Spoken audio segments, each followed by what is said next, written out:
are here for the 50th anniversary of the Pittsburgh Wrestling Classic.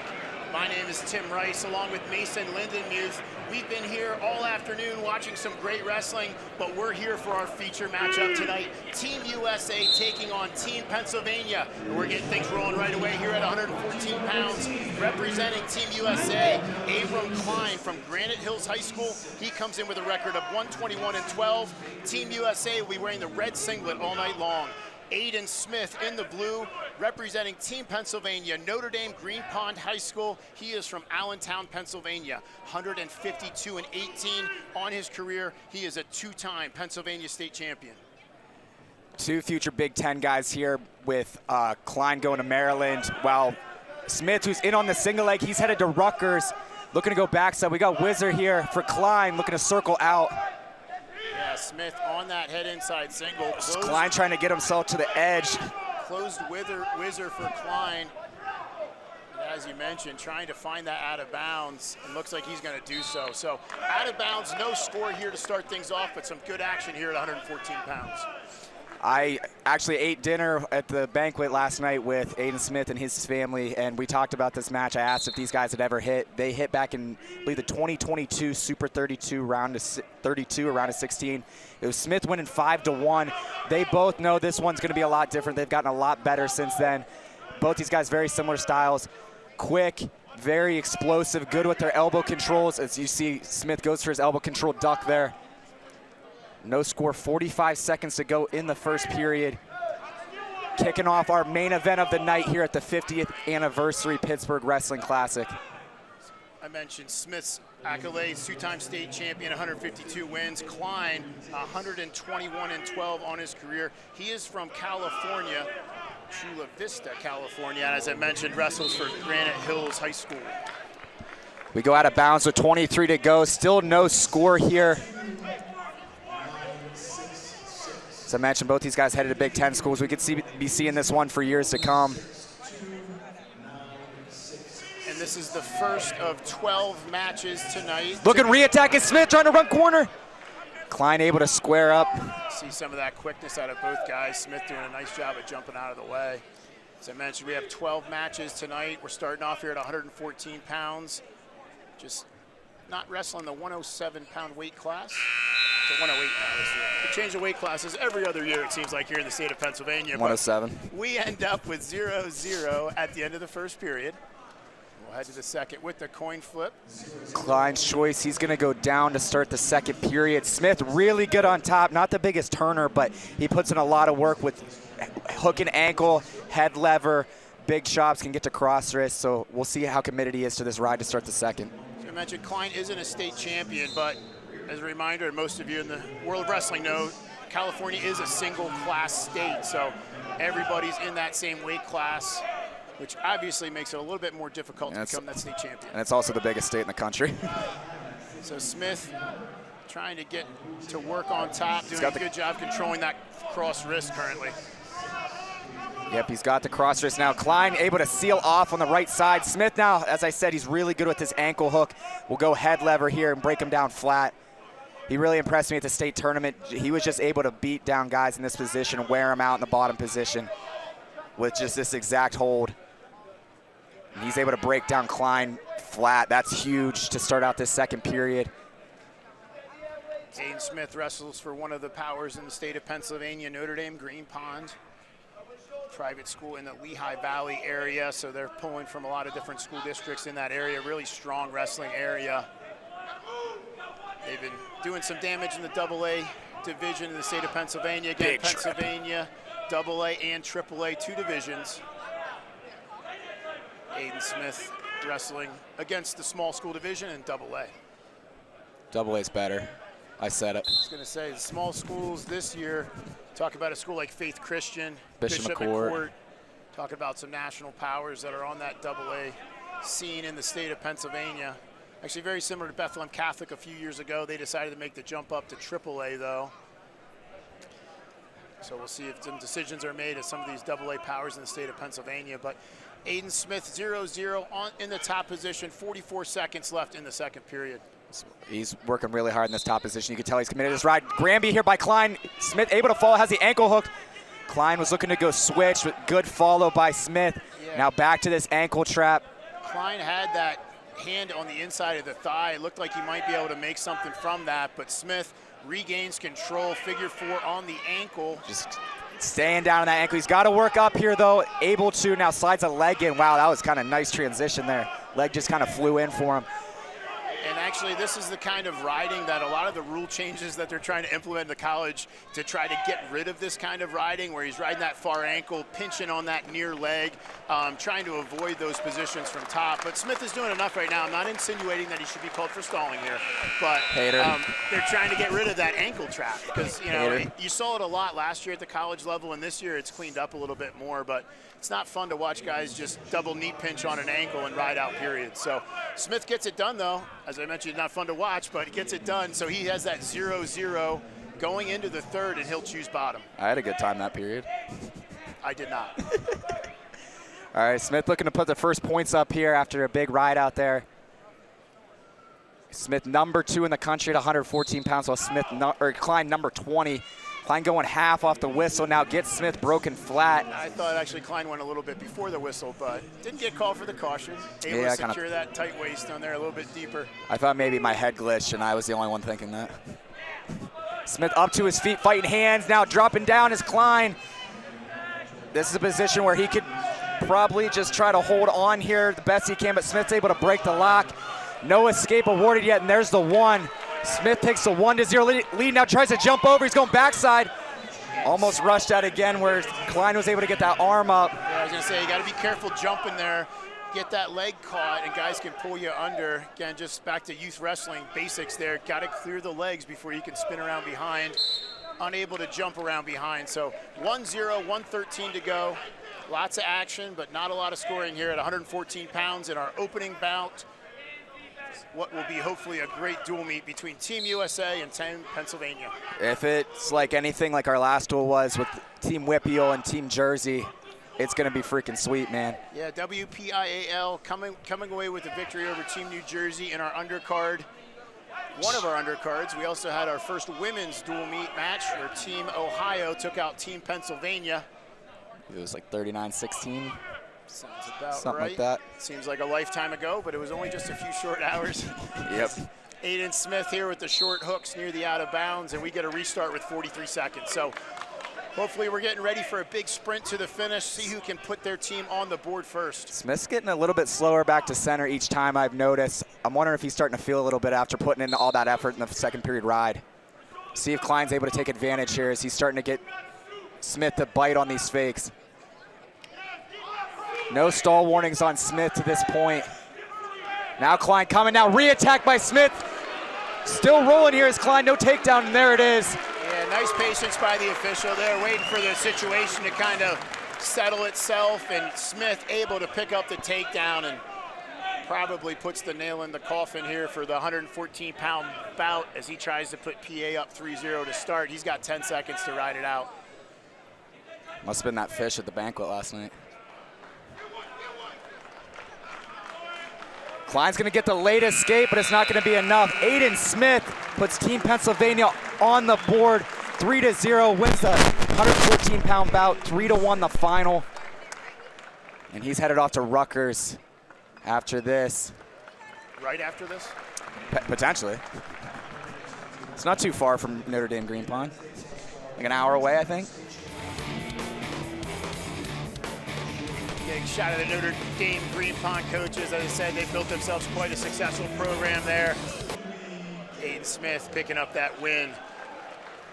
121 pounds for Team USA. Baric Jordan from Noble, Oklahoma, 164-4 in his career. He's a 3-time Oklahoma State champion. Louis Gill from Reynolds, 143-17. He is a 1-time state champion, but familiar to the championship finals. This is where Louis Gill is really good, passing legs, but putting a knee in a bad spot. Referee's got to be on top of that. And he was, and Louis Gill able to get potentially dangerous call, gets himself out of that position. We're scoreless. So Louis Gill made a school change, went from Hickory his freshman and sophomore year, made the switch to Reynolds, had to sit out a season ago, wasn't allowed to wrestle in the postseason, came back this year, put in a strong showing. Heading to the Wolfpack next year for NC State. Another shot here by Jordan. Gil getting where he's good, trying to lock in the crotch now. Jordan trying to hook feet. He's got the bottom one hooked. See if Gil tries to roll here. But Jordan trying to post that top knee off. As soon as he's popping his head, he's in good position here. It's just a matter of a time now, unless Gil is just able to pull something magic out of his hat. I think it's a good job by the official. Holding here, I agree. He's got to come over a little bit more. He's got to get him to that hip. Or else get that inside arm through, and there it is. So good patience by the official, good patience by the wrestler, Jordan, and being able to stay there and get that takedown. So Baric Jordan, as mentioned, 3-time state champion, big-time recruit for the Sooners, heading to Oklahoma next year. Yeah, that's a big one. This kid's good. These two wrestled in December, about a year and a half ago at Ironman in 2022 in the quarterfinals. It was a 5-0 win for Baric Jordan. I asked these two at the press conference if they thought that they learned anything from that match, and they said, no, not really. I'm just going to go out and wrestle. So I didn't Did you learn get too anything much for that? No. No, I'm just going to go wrestle. I was like, all right, cool. That's what I figured, but now I know you are. Just mentioning that college commit for Jordan, that's huge for the Sooners. They oftentimes don't win those in-state recruiting battles against Oklahoma State. Well, he flipped. And to be able to pick up that recruit, and even more of it in your face with the flip. So that's big time by Oklahoma, trying to bring that program back to national prominency. Oh, watch for locked hands here. That's locked hands. Yep. That's locked hands. No, he's only around one. He's not around both arms. Okay, I got you. Yep, just okay, I see that angle. headlock. You're right. Yep. No, you got me excited too. Yeah. I was like, what are we looking at? Yeah, Short time here. Those are those weird non-traditional locked hands positions where if he was over top of both arms, that was absolutely a locked hand position. I just couldn't see the far angle, but I could have just looked at the monitor 3 feet from my face. Details. Yeah, again, overrated. Big ride out there for Jordan. Gil was close to getting the escape, but could have been huge because Jordan's really tough in the top position. It's Jordan's choice to start the second. He's going to go down. Great venue here at Peters Township High School. Made this switch a couple years ago from Fitzgerald Fieldhouse at the University of Pittsburgh. Made the switch here to Peters Township, and they have been a great host for this event. Great atmosphere here. Really cool gym as Jordan trying to work for the reversal and goes ahead and gets it. So Jordan on the reversal. But just a cool environment here at Peters Township. They do a nice job hosting. Beautiful new high school built a couple years ago. Just a nice environment for wrestling, and they've put on some shows here. Chris Bono was inducted into the Pittsburgh Wrestling Classic Hall of Fame. Ron Frank gave him that award before we got started. But just so much history here. 50 years of just some incredible wrestling here at the Pittsburgh Wrestling Classic. Jordan, as I mentioned, very tough in the top position. You see him going to work now. Gil able to get up to his feet. I don't think Jordan's going to give this up easy, though. Well, as I say that, he cuts him away. So, all right, I'm just going to stop. That makes it 4-1 with the escape for Gil. Jordan taking him to the edge, and they go out of bounds. Gil, where he's really good, he's got a really good slide by. We'll see if Jordan gives him the right pressure and reaches in that tie to get there. Another shot by Jordan, though. Yeah, nice attack by Jordan. Gil's good on defense, but you don't want to be wrestling defense the whole entire match, as it's been Jordan on the offense, gets the takedown. Yeah, that one a little bit early, I think. Yeah, ref got a little impatient. He's tired of watching that position again, so he gave it 2 for points. like the fourth time. 6-1 for Jordan. Jordan's doing a really nice job of protecting his ankles in that position. He's kind of shooting and scooting his feet out so Gil can't reach him to try to pass the leg. Mentioned lots of Division I college coaches try to make their inroads into the state of Pennsylvania. NC State has definitely done an excellent job of that. Jackson Arrington, the most recent one that comes to mind, just watched him at the national tournament, but NC State do a nice job of recruiting Hidley brothers. State of Pennsylvania. There's another escape for Gil. Short time in the second. That's big.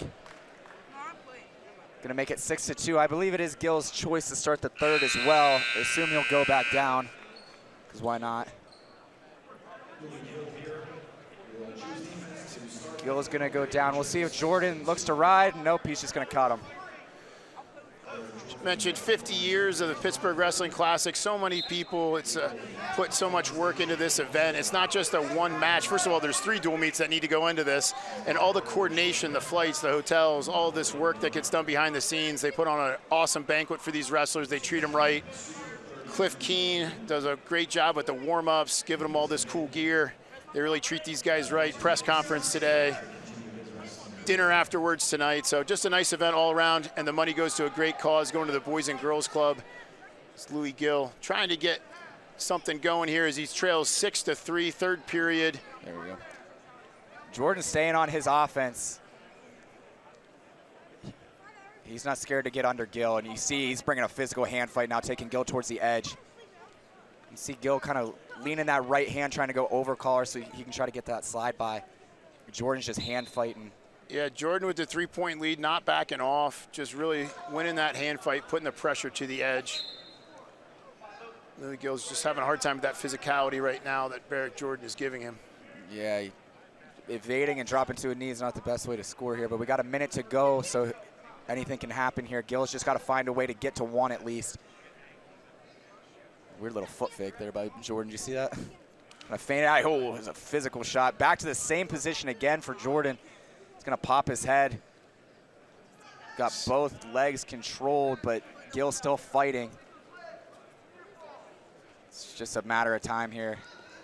Once Jordan gets to the college level, you can really utilize that neutral danger zone position to help you finish your takedown. Yeah, you get guys there, just keep them in neutral danger. Guys are going to bail or going to be giving up takedown and near fall. Yeah, and I think when that rule first came out a couple years ago, everybody was thinking, oh, we're going to get crazy takedowns. But really what you just said is typically what happens. Once they hear that neutral danger zone, they know they're in trouble and they'll bail out. So I don't know. I feel like you rarely see actual neutral danger zone takedowns. Although I think there was one this year in the national tournament. I can't remember. It was a funky one. I mean, it was the right call. It was just a weird position. But I definitely will probably remember if I think about it for the next 10 Not so many. minutes. I don't think it really hurt us too bad. It's really helped the scrambling, I think, at the college level. But absolutely has. It's just kind of raised the level of scrambling for sure. But yeah, Baric Jordan, your winner from Oklahoma, gets Team USA on the board, and that'll tie things up 3-3. So Baric Jordan gets the job done before he heads off to Oklahoma. Gives a couple bows.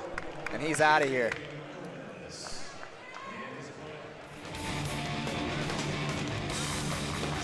Jordan in control start to finish. This was his reversal in the second period. Yeah, and that's a position that Louis Gill is usually very comfortable in the top position, but you see he hung onto that foot, got his hips to the outside, elevated the foot. We saw that a little bit in the undercard we were talking about, but Jordan just did a better job of hanging onto the foot and able to get the reversal.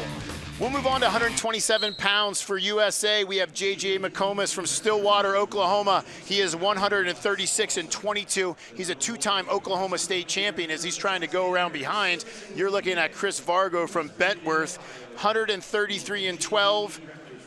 Chris Vargo had a huge win in a regional qualifier tournament and kind of put his name on the national scene. Yeah, that was back at the, what was it, North or Southwest region tournament. I do believe maybe Southwest. I think it was Southwest region tournament where he took out Jax Forrest in the regional final. Then they hit the next week in the state finals. Everybody was looking forward to, and Jax just went out and put on a show and was able to pick up the tech fall against Vargo. But Vargo, really high pace, really physical hand fight, likes to get in there and bang, versus McComas, very slick, can score in a lot of different ways. And he definitely has a size advantage here, just looking at the two. So we mentioned Oklahoma State has been winning those in-state recruiting battles in the state of Oklahoma recently. And there's another example, J.J. McComas from Stillwater, Oklahoma, decided to go to Oklahoma State. Oklahoma State bringing in some big-time guys from the portal also I saw this week. Yeah, Dean Hamady heading out of Wisconsin to Oklahoma State. It's a big get for them, especially with Isaac Olejnik leaving this year. I talked to both these guys in the press conference earlier about their college recruiting process, and McComas said he always knew he was going to Oklahoma State. He lives in Stillwater, says he doesn't want to be away from his mom, who can't understand that. While Vargo, he's going to Edinburgh, and I asked him and his buddy Gavin Suka about that, their commitment fishing to Edinburgh, and he said good wrestling and good fishing. As I say that, good re-attack here by Vargo. Made the joke earlier, that's the big-time pull for some of these Pennsylvania schools is the fishing. We got good wrestling and good fishing. That's right.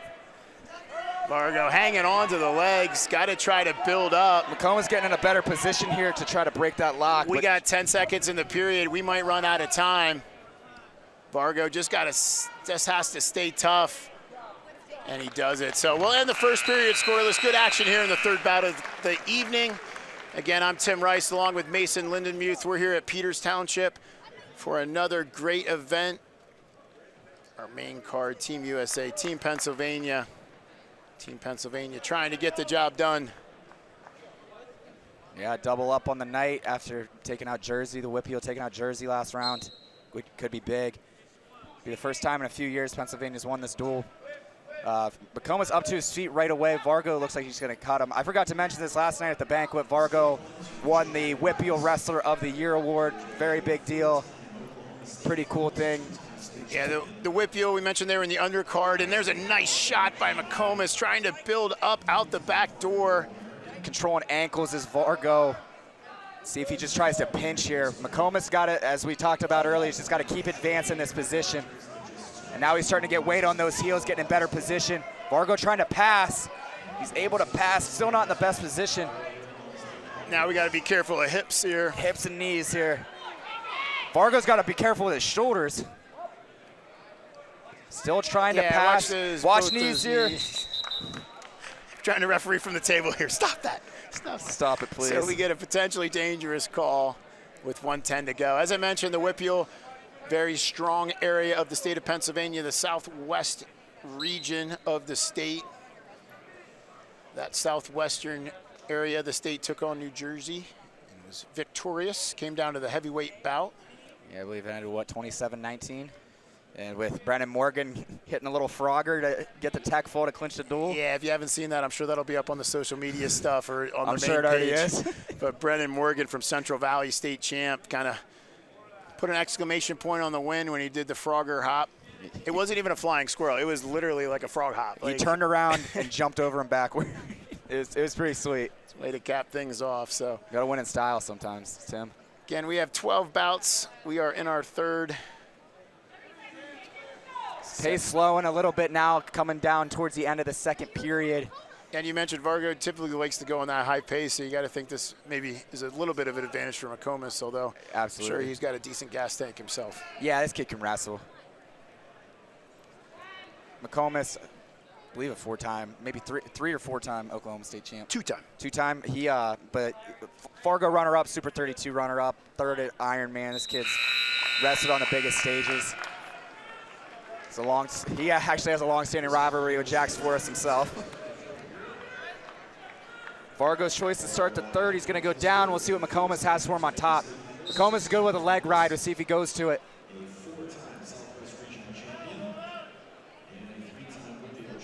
Vargo getting up to quad pod, I guess tripod, I guess I should say right now. Interesting what McComas is doing with his hands here. It kind of looks like it was close to locked hands. Yeah, it was super close. Yeah. He's grabbing Vargo's wrist, though. Yeah, it was weird. He was like grabbing it with like part of his hand. The other part of his hand was like touching his wrist. We get a restart with 1:44. See what Vargo has. And he hops over, pinches his elbow. Working for a reverse, and McComas able to pinch. You can see him trying to throw that left leg in. Yeah, McComas does a really nice job of keeping that claw tight, able to just stay stuck to his back, and Vargo having a hard time getting out from underneath. McComas has those long arms, man. He goes back to it again. Now trying to get under that leg. He's in a lot better position now. Yeah, now he's got something. We'll see if he can duck that. But McComas with the far ankle, gonna make it tough. He's got to try to get that toe back and get weight on that foot. McComas showing his flexibility. They're gonna, yeah, they might want to stop this. Stop. Please stop this. Yay. What are we doing? Why are we still wrestling? And Vargo showing his flexibility as well. as they are contorted. Gives a little kick of the knee. Shakes it off. I think that Coach Hill at Edinburgh and Coach Smith at Oklahoma State probably were screaming at their screens, trying to get them to stop that position. Please don't do this. You can't keep getting away with this. Just under 50 seconds to go. Pretty simple ride going on right now by McComas, but Vargo hasn't been able to figure it out. Vargo up to his seat once again, fighting hands. McComas gonna have to return him here. And Vargo's able to get his escape. That's huge. Ties it at 1 with 30 seconds to go in the third. These guys give a little head nod to each other and walk back to center. They want to settle this on their feet, whether it's now or in sudden victory. As McComas drops to double knees. Maybe we're just content for overtime. I was going to say, sudden victory looks like the pathway they're both choosing. Yeah, I think they're maybe resigned to sudden victory at this point. One of those mutual agreements, all right, neither of us are going to do anything the last 30 seconds. That one a little bit more blatant than some I've seen.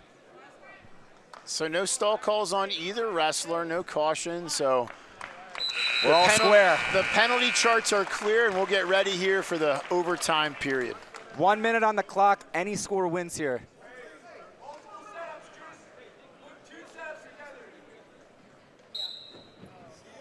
I mentioned McComas. He's got speed. I wouldn't be surprised he fires off something quick like a re-attack. Was Vargo, he's got to try to keep him square.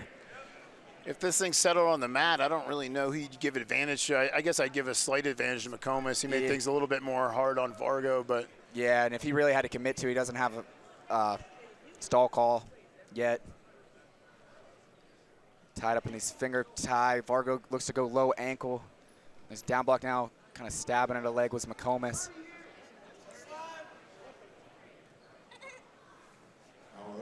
Vargo kind of grabbing the chin right now with his throat block. Might be reserved to tiebreakers at this point. Neither guy looking like they're willing to pull the trigger. So in this bout, we are going to wrestle the traditional high school overtime rules. Earlier, we wrestled abbreviated, just a 30-second ride out, but we will go to full. So we're going to go 2 30-second tiebreakers. Each guy will have a choice, and then we'll do an ultimate ride out if needed. So we're going to flip the disc. Vargo's got choice. He's going to go underneath, it looks like. Big point of emphasis here, too. If it goes to ultimate tiebreaker, McComas scored first, so he would get choice. So if you're Vargo, you got to try to win this right now. No stall calls on McComas. He put on a really tough ride as he drops far ankle. Now dropping to a double. Vargo getting in decent shape. Can't lock his hands here. Good call on that one, Mason, as can't lock those hands, and I think he realized that right as he was about to lock. That was really smart by McComas. I was just going to say, that is very high-level wrestling. Most high school guys aren't going to realize that position. They're going to lock their hands and find themselves giving up a point. So a stalemate was called. I thought it could be called a little bit sooner, but stalemate is called. Vargo goes back underneath. You hear the Pennsylvania Boo Birds coming, both guys in the middle of the mat smiling. We got, wasn't it 12 seconds when they stopped it? I'm not even sure what the boo is for. Like, I don't know what the call they wanted there. So the wrestling rules are different in college and high school. Vargo almost kicks away. McComas able to hang on. There's a second stall call. Or no, that was a stalemate. That was That's a stalemate. the first one, yeah. Yep, you're right. The first one's a stalemate, you're right. But just it's just crazy watching. And this is where the rules in high school and college are so different that we're watching a different thing happen. A completely different sport, because we'd be starting a 5 count. Right, well, and in college too, I just mean you can also win by riding time advantage, even if it's like a half a second. Yeah. So your strategy's completely different here. Yeah. And that's why you see a difference, and you see some coaches messed it up actually at the national tournament this year when they should have chosen neutral or things like that. Because it's a lot to keep track of. You win by ride time. It's very different in high school. So Vargo in a decent shape right now. He's looking for near fall. Gonna look to slide this leg and getting a little bit high. Yeah, and we're gonna wrestle the whole 30 seconds, so if he gets away, we're still gonna wrestle 15 seconds. McComas does have a stall call, takes the shot. Vargo coming, working at a short offense. And the crowd's calling for stalling. Vargo looks to jump over. So much jumping. It looks like he might have caught a knee to the head too. Which is exactly why it's technically illegal in high school to jump, but I hate to be the Debbie Downer. Vargo clearly upset, but heck of a match by both guys. McComas giving a shush to the crowd. Good match, exciting overtime bout, and great job by both wrestlers, but it's J.J. McComas from Stillwater, Oklahoma, picking up the win, and they'll put USA out in front 6-3 as we get ready for our 133-pound matchup. That would have been a big one for PA to pick up right there. It would have been a huge upset with McComas number 4 in the country. Vargo not ranked, but doesn't really tell the whole story of how good that kid is. Just hasn't gotten a lot of the opportunities to wrestle high-level guys. And you saw McComas just hanging onto that ankle, forced the stalemate, was underneath and able to create that scramble, grab the head of Vargo and put him in a bad shape. So we'll move on to 133 pounds. Team USA, Adrian Meesza from Valiant College Prep, Arizona. He is 109-19 in his career, and he is taking on Mason Gibson. You've been hearing about this kid since he was in 8th grade. He's finally a senior. Mason Gibson from Bishop McCourt, 72-10 in his career. This was one of the ones in this duel I was looking forward to most. Both these guys are wild. They do some crazy stuff. I don't know, they can score from just about anywhere if they pull the trigger. They also have a tendency to slow it down. Slowing things down a little bit. Absolutely, so it could go one way or the other. Yeah, Mason, as I mentioned, he's been big-time matches for the last 5-6 years of his life. Came on the scene, I think, probably, correct me if I'm wrong, but 8th grade was really the big time when he won that Super 32 title. Yep, it's just as an 8th grader. Yeah. Yeah, well, Meesza, he's number 7 in the country. Gibson currently number 20, but Meesza, Fargo champion, really, really good guy. Another guy out of Valiant Prep. He has a teammate coming up next, Kyler Larkin. Yeah, back-to-back wrestlers from Valiant College Prep out in Arizona. Oh, underhook jack up there for Gibson, not able to get to the leg. Oh, looking for the re-attack was Gibson. These are another 2 guys have a lot of speed, like we saw in that 114-pound bout. So you guys heading to some excellent programs next year. Iowa State, they were a trophy team this year, right? 3rd or 4th? Oops, sorry, Iowa State. Sorry to rub that in. No trophy, unfortunately. I'm laughing now. It even sounds like I meant. I seriously. That genuinely sounded no like Cyclone distasteful. No, I know it did. Apologies to Cyclone Nation. Meesza 4th, not 4th. Rubbing in more. I head to Iowa State next year. Mason Gibson, he's headed to Penn State. I know where they finished. Well yeah. Out in front this year. So Mason Gibson headed to Penn State, joining his brother Nick out there. Nick, a transfer from Cornell last season. Well, Mason was originally committed to Cornell, flipped his commitment over to Penn State once Nick left. I asked him what went into that decision. He said, I didn't even go visit. Nick just asked me if I wanted to go, and I said, yeah, sure. So it was that easy. It's like family means everything to me, so that's what's important. It's like going on a Sheets run. You want to go? Yeah, yeah, sure. Why not? Got to get the Sheets. We're in Western PA right now. Want to go to the best college sports dynasty of all time? Sure. Gibson goes down to start the second. Gibson, at times, he has a little bit deficiency on bottom, but I don't see him having problems here against Meesza. He's up to his feet. Meesza's going to have to return here. Granby by Gibson.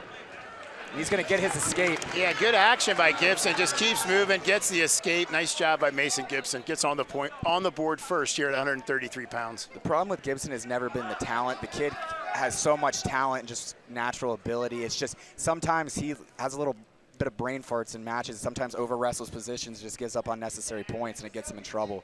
Yeah, just really trying to stay focused for that whole 6 minutes of time. Absolutely. Like the sky's the limit for this kid if he can put it together. Underhook here for Gibson, looking to bring it up. Now goes underhook on the other side, kind of stabbing at legs on both sides. Yeah, and Gibson doing a nice job, though. He's controlling the ties, jacking things up. He's been really moving Meesza so far.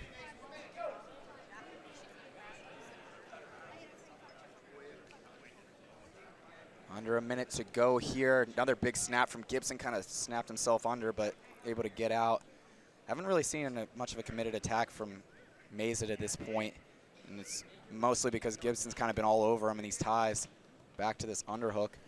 Yeah, Gibson's got the underhook, but he doesn't have the head position, so hard to get your offense going. Now he says, all right, I'll take 2 underhooks.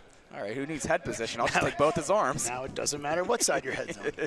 Nice re-attack here by Gibson, head outside. Yeah, he went lefty high C off that underhook. See if he can finish. He's got 20 seconds to do it. Meesza's in good position here, sitting corner, locked in the crotch. Gibson trying to switch sides. Yeah, Meesza's still all right here. Gibson's actually kind of getting in worse position now, trying to bring him out the back door. Just 6 seconds to go. And that was trying to wrestle through it. Meesza continuing to pass. Not going to be able to finish. Good action there. Yeah, good job by Gibson to adjust. You see how his shoulder started to slip. He decided to go Iranian out the back door there and elevate and just take his feet off the mat, see what happens. Yeah, good job wrestling through that position. And I mean, it could have turned out bad for Gibson, but realized it and kept wrestling. So 1-0 is the lead for Gibson. Into the 3rd period, he's going to get set on top. See if Gibson, he's never really much committed to a ride. Pretty indifferent. And why start now? And Meesza gets the escape in about half a second. Re-attack here, Gibson. Thought he was going to get that go behind, but Meesza able to stay square. Man, these kids are fast. Ooh, that was nice little duck of the tie there. Back to this underhook for Gibson. As you mentioned, not with head position though, so not gonna be able to now. He must hear us. He really doesn't like us talking crap on his underhooks. Says, I will take both. I will take any arm I want. Meesza hasn't really been able to get any offense going for himself. I really could see a Meesza stall call coming. is now he's moving forward, so maybe not. He's been engaging in the action. It's just Gibson's been all over him. Now backside, trying to kick away is Meesza, now kicking over. Wow, great defense there. Yeah, Gibson able to use the underhooks on both sides of the body. See if he can convert it to points. Meesza locked in the crotch once again. Now Gibson in decent position, but is Meesza in on the leg? Watch the knees. Yes. I think that's the call to make there. I think that was, sometimes these kids, man, I don't get why you would do that to yourself. Like, I'd rather give up a takedown than blow my knee out. I'm sorry that maybe that's just me. Teenagers don't always make the most logical choices. Really? As a father of one, I'll just share that with you. So. Well, I guess that's a good note for the future, potentially. Just 34 seconds to go. We could be looking at another sudden victory here. It's neither guy given an inch in this match.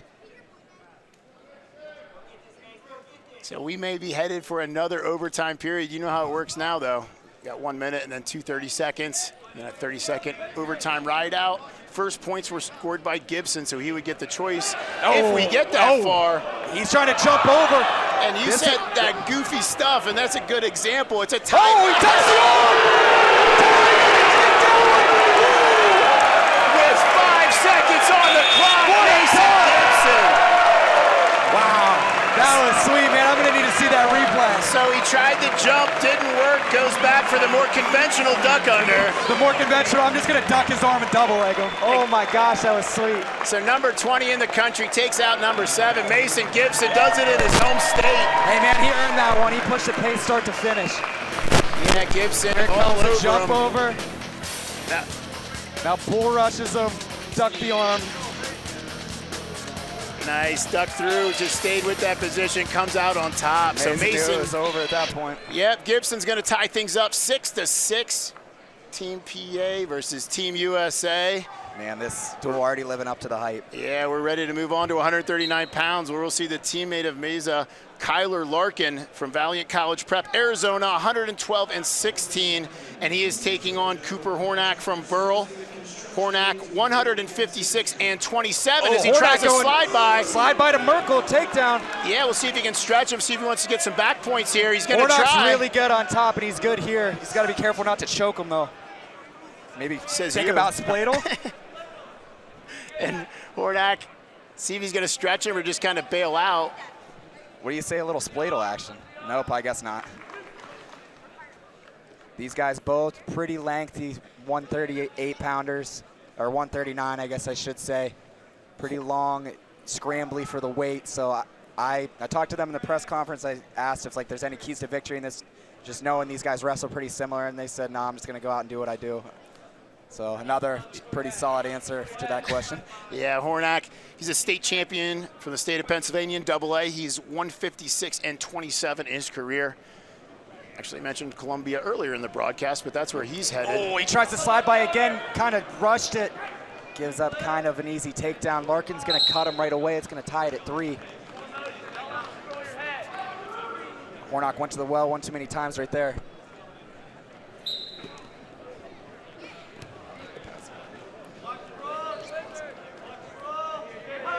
Larkin. Oh, go Jonesy! Are you kidding me? Hornack hits him with the Jonesy. No near fall yet. Not yet. It's got to be 45. Yeah, they're kind of in 50-50 position now. Yeah.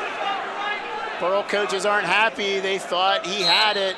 I don't think any near fall. I think maybe a 1 count. Yeah, a non-traditional control situation sometimes. Other times it can be a takedown right away, depending on what the referee sees there. Again, in college, you have that neutral danger zone that you can start to count if you don't feel the control's there right away. Referee felt like control was there. Once he gave the takedown, though, the guy's back wasn't 45 degrees or less to the back, so no back points. But hey, that's a nice exchange for Hornack, though. He'll take that 2 all day. And he's looking for the ride out here, which would be huge heading into the second period. Yeah, points at the end of the period. So yeah, takedown, and he's going to take that 5-3 lead. So I don't know if I got it out in time or not before that takedown, but Larkin's going to stay in state, go to Arizona State. Yep. Mentioned Hornack heading to Columbia, and they got a really good thing going there at Columbia University in New York City. 2 All-Americans this season, as you mentioned. It's a pretty big deal, especially for an Ivy League school, especially their prestige. We're gonna take some time, let Hornack patch his brace up. Hornack was a state champion back in 2023 last season, but he was 2nd, 4th, 1st, and 6th in 4 years in Hershey. As you mentioned, headed to Columbia. And here you see that Jonesy hits it from his feet, takes him right to it. Yeah, and Larkin was posted up on his hand. Larkin chooses neutral to start the second. He's going to work right away with his underhook. Yeah, tried to throw the underhook. Hornack caught it, but he's able to come behind the leg. And Hornack Larkin in a weird position, man. Yeah, Larkin's You got to watch that arm on the. Yeah, he's going to give it up. I was going to say, Larkin is in good position to score, but not for his elbow. Yeah, maybe if he wants to be able to move his ulnar nerve tomorrow. Larkin picks up another takedown, so he's interested in cranking this pace up right now with 1:30 to go in the second period. We'll see if Hornack can match this pace. You can see him starting to put the hand fight on him. Hornack's getting a lot heavier here. Coming out the back door now, see if Hornack's able to tie him up. He's on far ankle. Just one hand on it, though. He's got to try to secure that. Able to climb his way through, hooks the foot. Usually it's just a matter of time till you can create that pressure to turn down. Hornack's still wrestling here. He's got to be careful of his shoulders, especially in this duel scenario. You don't want to give up a fall, but he's close. He's still got far ankle for the time being. Not in the best position to keep it as Larkin's starting to get heavy on that. Hornack using those long arms, able to hold on. Now he's rolling it through. Now in bad position, he's going to have to give it up. It's going to make it 7-6. Larkin takes his first lead of the match. Yeah, nice patience by Larkin. Able to collect the takedown. He's giving some mean cross faces right there. Some crooked lips, if you will. Just 20 to go. Looks like Larkin's going to look for the ride. It'll be Hornack's choice to start the third, so an escape late here could be huge because then he could go down in the third and possibly take the lead. But it looks like Larkin's going to be able to keep him down. Larkin currently number 3 in the country at this weight class, while Hornack unranked. So it could be another opportunity for PA to take a big one here. Seems like every year at this event, PA gets one. They probably shouldn't have. Yeah, they oftentimes find that win. It is tough on this Team USA, you know. I don't want to make excuses, but these kids flying in on a weekend, it's easy for them, I think, to have an off night. These PA guys come in. It's usually ripe for an upset, so we'll see where that's going to happen tonight and what weight class that's going to happen at. Do you know what Spencer Lee once said? What's that? Excuses are for wusses. So you should make a T-shirt that says that. It's a good idea. That's a good idea. Hornack goes down to start the third. We'll see how long Larkin is committed to this ride. He was kind of getting the better of Hornack in that second period. As it seems like Hornack's starting to feel it, but Larkin just riding tough here. Yeah, Larkin's got that tight waist and a half, transitions. It's just kind of riding parallel. I'm really surprised Larkin's just not cutting him. It's not like he's been necessarily close to a turn. Yeah, and as much as Larkin's been in control the last 2-3 minutes of this match, he's only up by 1. As we mentioned too earlier, when I shouted out my buddy for the famous move, Hornack could get ridden out here for the next minute and get out with 6 seconds left, and we'd be going to overtime.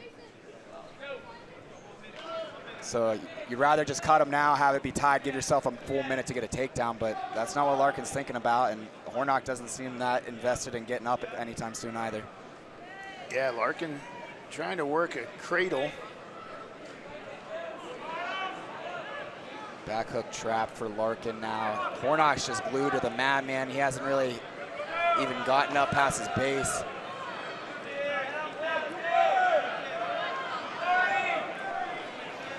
Back to these tight waist chops, one side then the other, man. If you're Hornack, man, you just got to make an effort here. Yeah, Larkin's in really good shape to put this one away. Pitching elbow is Hornack. If he goes for Peterson, he's really good there, but Larkin knows it's coming, keeping his hips back. So kind of a weird match, I would say almost dominating in a weird way, but only a 7-6 victory, it looks like, for Larkin. But both guys had 2 takedowns. Yeah, pretty impressive from his feet was Larkin, able to ride him out from top and pick up that 7-6 win. So Team USA is going to go out in front for the first time, 9-6. They'll take the dual meet lead as we get ready for a 145-pound match.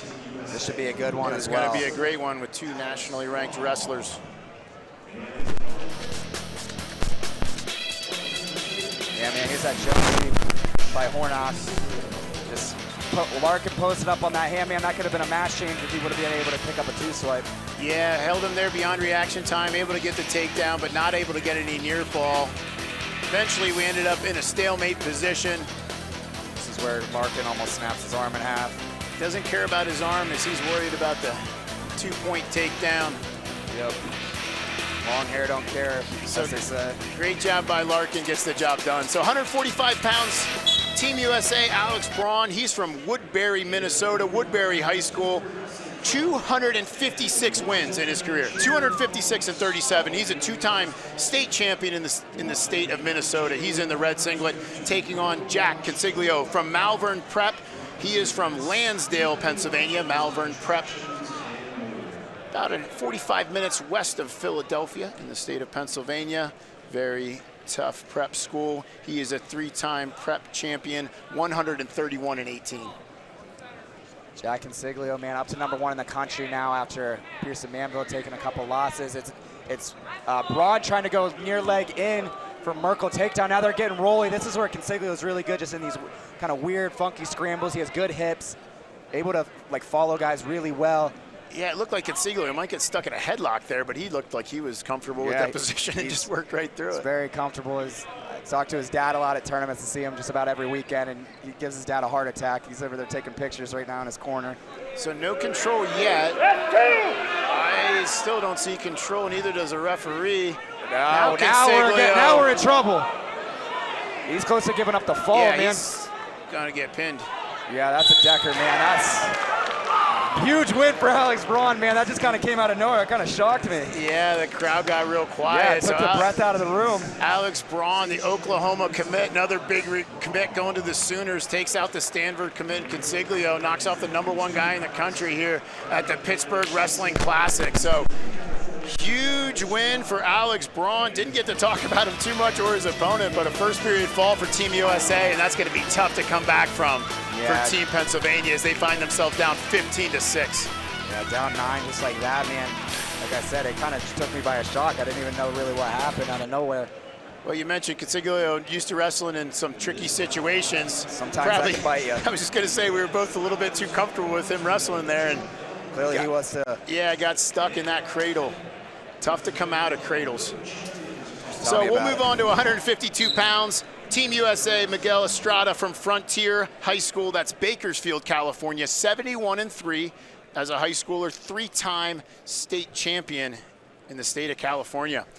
He is taking on Ryan Garvik from Central Dauphin. 162-19. Never a state champion.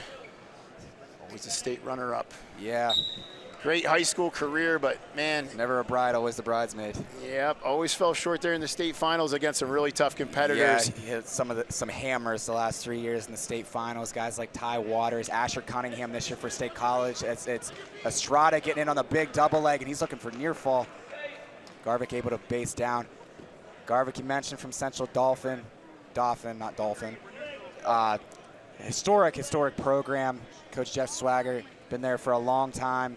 Coached a lot of hammers, but what they're known for is their top game, their cross wrist tilts, and that's where Garvik excels. So we'll see if he gets in the top position, if that could be a match changer in here. As it's kind of clear already, Estrada's a bit more comfortable on their feet. So there's the second takedown for Estrada. Estrada committed to the University of Iowa. Heading to be a Hawkeye. As mentioned, California, single class state, so 3-time state champion in the state of California. He was not too bad. He was on his quest for his 4th this year, dropped in the semis, and probably the toughest bracket in the country. Mentioned heading to Iowa. Garvik headed to Indiana, Big Ten school. I'd say Indiana's on the rise lately, getting some recruits. Nice attack here by Estrada, and he's looking to go take down a near fall. Really good re-attack with that dump. Yeah, Estrada doing a very good job controlling the elbows, generating some offense from that. Either going with a little fireman's carry type thing or an outside leg shot where he kind of dumps it. Either hang on to the elbow or don't. It doesn't really matter. Could be big escape here for Garvik, and he's able to keep his feet in. Earns his escape. I was looking at the wrong official. I was like, why didn't he award the escape if he's over there? So that's going to make it 6-3 with 10 seconds to go left in the first period. See if Estrada looks to go for one more as he's chasing it. Garvik circles himself back center. Garvik competed 160 pounds this whole season, made the drop down to 152 for this. Said it wasn't very fun, but they get a 5-pound weight allowance, so it was 157. He still said it sucked, which I don't doubt. But sometimes you got to do what you got to do when wrestling the Pittsburgh Wrestling Classic. Sometimes you got to cut some weight. And not just the regular Pittsburgh Wrestling Classic. Again, this is a 50th anniversary from 1975 to 2024 Pittsburgh Wrestling Classic. Again, this event is presented by U.S. Steel. Whether it's helping neighbors in need or investing in future generations, U.S. Steel is committed to strengthening the communities we call home. See Garvik dropping down to a knee and working Estrada up. going back to this underhook. Yeah, and Estrada's a strong dude, man. He's a big boy. Yeah, I don't know. Garvik's got to find a way to get something going from his feet as he trails by 2. I don't imagine Estrada chooses down. So yeah, he's got to figure out a way to get on top, find a way to a takedown. He's working this over under. Estrada's just gonna back straight out. I could have seen a stall call right there. He just backed straight out of bounds. That's the only thing I could see from that situation. I don't think we're calling action there. Well, we got just over a minute to go in the second period. Pace slowing a little bit. Here's a shot from Garvik, looking to go for the go behind as Estrada dang near the corner. He's gonna get it. Yeah, that's not the kind of shot you want though if you're Garvik. Not really even a shot. It was more just a reach from his knees. Kind of just got himself extended. It's kind of like an oversold fake, I would call it. An oversold fake. He faked himself out with the fake. Estrada right back to work. Just living on those legs right now. As we go out of bounds. At Beast of the East, I was calling a semifinal between Garvik and Jordan Chapman. It was a wild match, man. Let me check what the score was, but Garvik was kind of getting beat up on his feet, and he was able to find a way to win. Ended up winning 12-11 to make the Beast of the East finals. So he's been here before. He can score points in bunches. The problem is I don't know if he's going to be able to get on top of Estrada. Here's another shot for Estrada coming up, seatbelt whizzer. Limp arm for Estrada. Garvik continuing to wrestle. Nice job there. Able to circle up. So we've passed the halfway point of the duel. This is our 7th match, 12 contested bouts. Got Team USA with that 9-point lead in the duel. As I predicted, Estrada's choice to start the third. He's going to go neutral, so Garvik's got to find his way to offense. Hasn't necessarily been close, but man, you just got to start creating. And if this is Estrada's game, he's going to enjoy college next year with that 3-point takedown. Oh, absolutely. Can provide himself with a little bit more differential. He's been definitely controlling things on the feet, getting takedowns, but only a 3-point lead. Yeah, that's the beauty of 2-point takedown. 3 takedowns to none. No, what is it? 4 takedowns to none in a 3-point match. Getting up over under, coming up top was Garvik, then snaps out. Now Garvik's starting to put some stuff together. And here's a shot from Estrada. Garvik pulls him up with the overhook.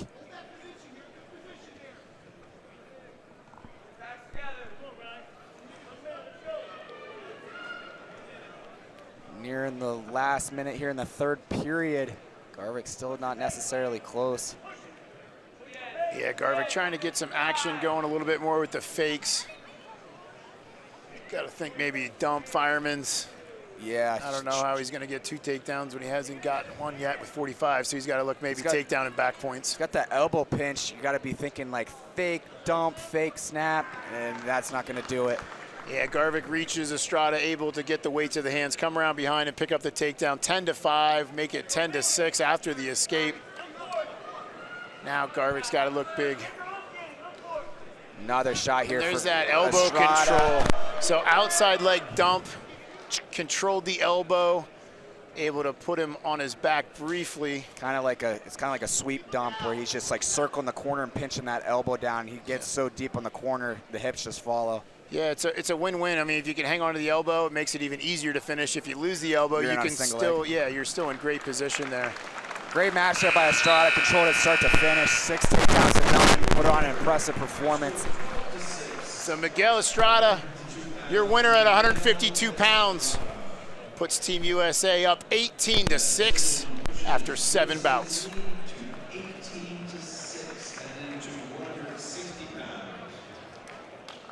We got another big one coming up here next, Sam. See Estrada just going to work on his feet. Really controlled things from the opening whistle. Nice little attack there. Garvik was able to fend off for a short time in that position, but Estrada put the points on the board. Moving on to 160 pounds, representing Team USA, Charlie Millard from Homestead High School, McComas, Wisconsin. He is 175-5, two-time state champion in the state of Wisconsin. Taking on Connor Harer from Montgomery, Pennsylvania, Montgomery High School, 188-5. He is a 3-time Pennsylvania state champion. Connor Harer, really tactical guy. He's not a guy, majority of the time, he's not going to go out there and blow you out, but he's going to beat you on tactics. He's going to get his takedowns when he needs to. He's going to get his ride-outs when he needs to. Just a really smart wrestler. Never puts himself in bad position. Harer, the 3-time state champion, as I mentioned, headed to Rutgers. As I see in the front row, one of the Rutgers assistant coaches. You know, they got their eyes glued on this one. Taking in action. Another Big Ten matchup here is Millard going to Minnesota. Nice re-attack here by Harer. He's head outside. Now coming up to the double big lift. He's going to get it. 2 takedown for Connor Harer just over a minute into the first. And this is where Harer is good. He just throws the double boots and stretches you out. See you in 2 minutes. And if you're Harer's coaches, you love to see that quick, clean finish, put the guy up off his feet, get rid of that scramble. Yeah, don't give him the opportunity. We've seen a lot of really good high-level scrambling so far in this duel, but you know, you try to avoid that if you can. You want those points when you can just lift and put him on his butt. Yeah, best way to beat a leg pass, beat a scrambler is get the feet off the mat. And Harer just going to work on that shoulder with the power half. Yeah, that lat's just sticking right out. He's got to come off one of those legs a little bit to get him to turn. He does He's that. Getting that turned a little bit. It's tight. He's getting near full. Man, Connor Harer came to wrestle, man. Giving some life back to the gym. That's what Team PA needed. I was going to say, we'll see if he can rotate his hips up, but he's going to lose. Just going to run out of time. Yeah, run out of time. He's going to pick up 3 near fall, though. Oh, that was interesting. So signaled that. 5-0 lead for Harer. Big power half, and Millard had a choice, and he chose to defer, as he did not want to go down again right away, I'm sure. Yeah, I'd give that shoulder a little bit of a break. Yeah, maybe later. If it comes to that, maybe later. Nice little short sit, change over. Harry's up to his feet. Connor Harer, as you mentioned, winning his third state title this year. Won this year with his younger brother, sophomore Brant Harer. That was their goal this year. They wanted to win a state title as brothers before Connor moved on to college. So that was a pretty emotional moment for them and their dad this year in Hershey just 3 weeks ago. It was a pretty cool experience. I mean, 188 wins in the state of Pennsylvania. That's a big-time number. I saw the stat. I think he's either tied for 5th or 6th in all-time wins. He's another big double leg for Connor Harer, and he put him down. That was super close to a slam as he put him down hard. If he would have left his feet a little bit more, yeah. Yeah, no, it was a good finish, sat him right to his butt, but yeah, almost snapped him down a little too hard, but nice finish and a good, clean finish to go up 8. This is the best I've ever seen Connor Harer wrestle. I don't want to speak too soon. Still got a lot of time to wrestle, but man, he's putting up points, and he doesn't look like he's stopping. To say, if you're Millard, you want to keep your elbows in, and he was not successful in doing that. This official's right there watching this. As you hear, did you see anything that looked bad there? I mean, I think in an event like this, I think you gotta. Well, yeah, you gotta be err on the side of potentially dangerous, especially. Well, if we're gonna do that, what happened with all the scrambles of McComas and Fargo? There are sometimes inconsistencies. I think their meniscuses are just laying all over the mat still. Nah, I mean, I think sometimes in those power half positions when a guy's got double boots in, the bottom guy can't even go if he wants to go. Miller tries to step over, almost had Harer in some trouble. If you're just planted on your belly, that sometimes there's nowhere you can go. And your shoulder is going to blow out before you go I mean, anywhere. the referee gave him plenty of time to try to turn him. He wasn't going anywhere, so. Yeah. Even though the coaches weren't real happy, I think it was okay. But either way, 15 seconds to go here in the second period. Harer with a big 8-1 Looking for a re-attack here. He's got 10 seconds to finish. He had the leg scooped. He didn't have control. Split for Millard. Just 4 seconds to finish here for Harer. Doesn't look like he's going to be able to. Yeah, Harer got him to trip. He went reverse grip on the ankle, got him to set, but needed to grab it the other way to pick up the second foot for the takedown. Didn't get it done, but he'll take that 8-1 lead into the third. Millard has choice, and he wants to go neutral, and it's like, I'm not going back under this, dude. For Harer. I don't know what he's looking at. It's like maybe cramp. Take this time to thank UPMC Health Plan. The trainers out here taking a look at Harer. We'll also like to thank our title sponsor, as this event is presented to you by U.S. Steel. Whether it's helping neighbors in need or investing in future generations, U.S. Steel is committed to strengthening the communities we call home. And again, big thank you to U.S. Steel, along with all of our other sponsors that make this event happen, raising a lot of money for the boys and girls clubs of this area in Western Pennsylvania. Great showcase of wrestling that goes to a great cause. So you see Harer almost picked up that takedown on the edge. Was on one foot, but unable to collect the other. Looks like it might have just been a cramp as they were stretching out that left leg of Harer. We're going to come back neutral, see if Harer comes back still looking to score points. You know Millard's going to come. He's down 7. Could be a big opportunity for Harer to put up bonus points for Team Pennsylvania and keep them alive in this duel. Miller's bringing the hand fight now. You see Harer trying to keep him at bay with these short stabs. Not a great shot by Harer. He's trying to wrestle through the position. Kind of an easy takedown there for Miller. It's going to make it 8-3. Now Harer not going to let him cut him. Yeah, he just wants to reach back and grab that leg and create a scramble. Just waste time. Or just grab the leg. Or just grab the leg. I grabbed your leg. Miller really wants to cut him, and Harer is just not letting it happen. Told you, he's a tactics guy, man. Yeah, Harer doesn't like to get easy points. He wants to have to work for it. Yeah, he just took a... So he gets the escape, trying to run the corner as Millard, but... Man, he's not... Oh, nice turn in. Saved, giving up a takedown there on the edge, man. And Harer's feeling it, you can tell. See if he's able to dig deep here. Just under a minute to go in the third as he takes another shot. I'm not sure why he keeps taking these kind of errant shots. I was just going to say that he's getting close to a near side cradle position, and honestly, you can't put yourself at risk with this kind of lead. Yeah, like I don't know why he's taking these errant shots rather than just staying up on his feet. But hey, when the wheels start falling off the bus, sometimes there's no logic. Like, crazy things happen. They're falling off the bus right now. He's able to pull himself in on a leg. Got to be careful not to give up far side cradle. Now it's just going to back hook on the leg. It's going to make it 10-5. You know it's never good when your corner's giving you updates on the time every 3 or 4 seconds. Yeah, you know things are probably going a little rough right now. Hanging on. He got his wrestling done in the first 2 periods, man. Yeah, he's got a 5-point lead, 15 seconds to go. Millard peeling this off. Looks like he might be able to get that ankle free. He's got to be careful on his own knee. 10-7 now. That's going to make it with just 5 seconds to go. And Harer just put the work in the first 2 periods. Yeah, some super impressive takedowns, and actually more impressive was the finish. Picks up 2 big-time takedowns, gets a turn. He's going to end up winning this thing 10-7. So great match for Conor Harer, at least, especially the first 5 minutes of the match. Great match for Conor Harer. Yeah, puts up some points, and we just won't talk about that after that. Gets the win for Team PA. So 18-9 is the score. Team PA trails with 4 remaining bouts. In the duel. Not looking good for Team PA right now, as they're got to be a huge underdog here at 172 pounds. 172 pounds. We have Gage Wright from Parkersburg South, that's in West Virginia. He's 149-8 in his career. He is a 4-time state champion from West Virginia. He is taking on Hunter Homan from Grove City High School, Grove City, Pennsylvania.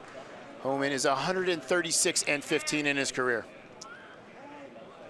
Right, one of the most exciting guys to watch in the entire country. Really excited to see him at the next level. Dude can score from anywhere, super powerful, and he's not afraid to go out there and mix it up. As you're seeing right now, yeah, that elbow made me cringe too.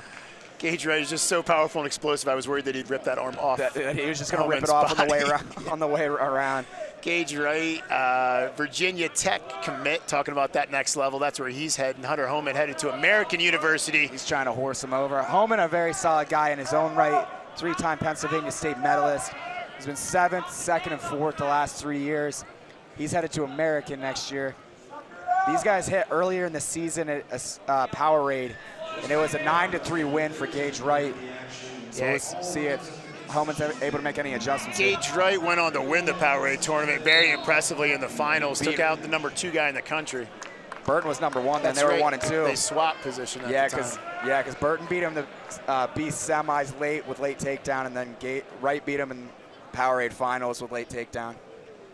2 awesome guys, fun to watch. Both headed to Virginia Tech. I was just going to say that. Both headed to Virginia Tech. Burton just a junior, though. Would not be surprised we see him compete in this event next year. We got a bar now for Wright.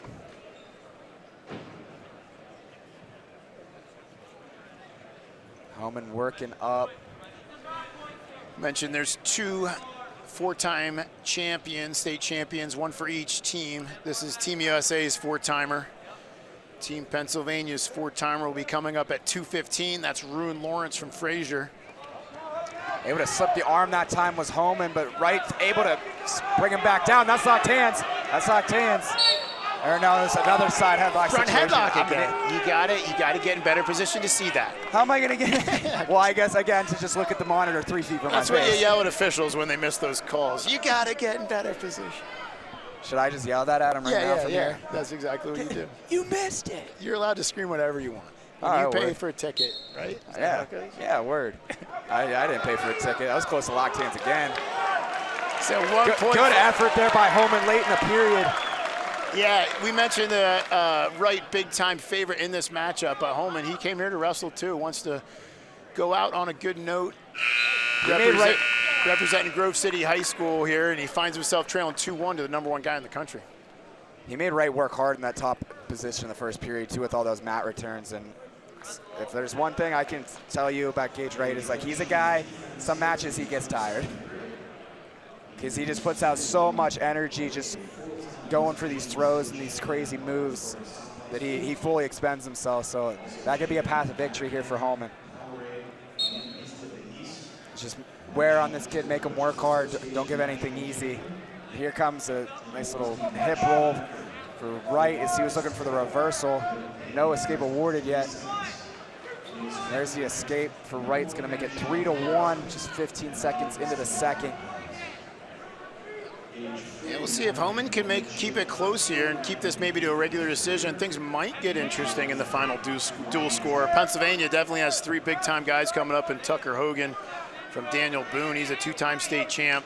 Already mentioned Ruin Lawrence, and then Sean Kinney from Nazareth, 3-time state champion, 4-time Pennsylvania finalist, the first ever 4-time Pennsylvania finalist at heavyweight. Yeah, so we got some bangers coming up. Yep. Again, 3 more duels after this matchup. I'm Tim Rice. 3 more duels? Yeah, full duel meets. 3 more matches after this. Go behind there. I don't want to say my name after I just made that mistake, but I'll go ahead and say it since I'll finish it off. So I'm Tim Rice along with Mason Lindenmuth. Happy to be here at the Pittsburgh Wrestling Classic, brought to you by US Steel, National Wrestling Coaches Association, Cliff Keen, a bunch of great sponsors here to help us put this event together. Yeah, Pittsburgh Wrestling Classic committee as a whole, the guys they have on that board, just salt of the earth dudes, put so much effort into this event and make it happen every single year. And every single year I come back, it's even better. Going on this single wrist right now is Wright, just kind of hanging out here. Just 20 seconds to go. He's going to get a stoppage. I don't know what he was signaling the stoppage for, though. Needed a break. He's a little tie-tie. It's like, you know what, I'm sick of looking at this. We're just going to go back center. Well, tie-tie. He's just see Wright stick out the tongue. Homan continuing to wrestle, looking for a switch. Wright getting seriously close to locking his hands. And a big mat return. Plants him on the hip. Homan takes a second to collect himself before he... That's how they teach it in JOs, man. Just put him straight down on his hip. Saves yourself a breakdown. This would be Homan's choice to start the third. He's going to go back down.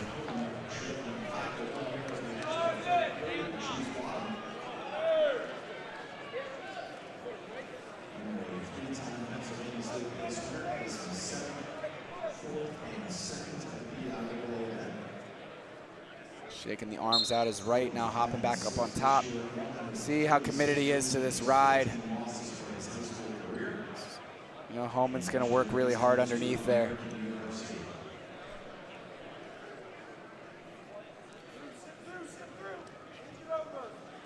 Now going elevator leg is Homan.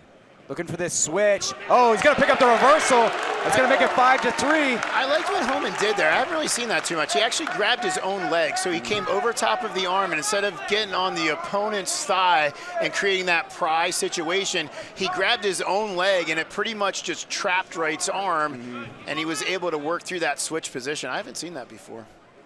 Yeah, that was nifty. I like that. If I'm Homan, I'm just cutting him, man.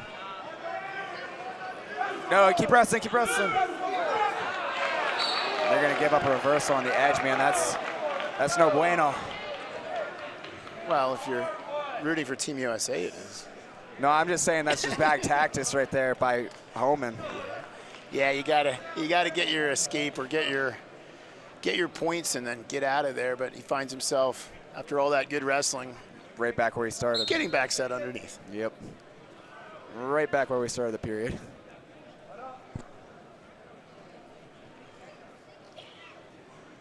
Working up is Homan back up to his feet, Wright dropping down to the ankle. It's gonna bring him back down to a quad pod. Again, make sure you're hanging out for these last three matches. You're gonna see some big guys, but all of these guys are very offensive, like to score points. These are some scary dudes. No So joking. Ruin Lawrence doesn't really score points, he just pins people most of the time. So. Yeah, he doesn't really need to put that many up. He just kind of ends it. Same with Sean Kinney. Now Tucker Hogan, he puts up points. Yeah, Tucker Hogan, he loves to tech fall people. He's a cross wrist guy. I think I do cross wrist a bear. See him shortly is Gage Wright looking Homan now just trying to create something. He's gonna get his escape, man. Hey, hats off to Hunter Homan though. Putting in good effort, man. 10 seconds to go, see if he goes for something here. Little dancey feet here for Wright. We're just gonna give the hand slap. Good match, good effort by Homan, made him work for it. Yeah, but it's your #1 wrestler in the country, Gage Wright from Parkersburg South. He is your winner 7-4, and that probably is going to put it away for Team USA. They are up 21-9 with 3 bouts remaining. 3 pins, man. Not mathematically out of it. Imagine. 2 pins and a decision. 189 pounds for Team USA. We have Carson Tompkins from Midlothian, Texas. He is 155-2, 3-time Texas state champion, and we're grappling right away as Tucker Hogan from Daniel Boone. He's got the arm on the back. Tucker Hogan, a 2-time Pennsylvania state champion, 155-5. Very ironic, both of them have 155 career wins. Like my age. Hogan, last 2 years, just been completely dominant in the state of Pennsylvania as he gets in on another head outside shot, trying to pull himself in, but it's Tompkins giving him hips. And Hogan really just trying to find a way to get on top. He's got to be careful not get his head too close to that knee, because that's where Tompkins wants to be right now, getting these roly-poly matches. And now Hogan in a better position, and a much better position because now he's on top and has a 2-point takedown. So Hogan, 2-time champion, headed to Lock Haven. Tompkins, again, Texas wrestler, headed to Air Force. I don't see a lot of Texas guys wrestling in the Pittsburgh Wrestling Classic. I asked Tompkins about that earlier in the press conference. He said, yeah, it's cool, and like hopefully he can kind of drive the way, inspire kids to keep chasing their goals down in Texas and try to grow that state, build it up, wrestling as a whole, because it seems like a perfect state for wrestling. I mean, there's a big wrestling company there somewhere in Texas. Yeah, I don't know. Flow something? Flow Never heard of it. Never heard of it. Slow Forts.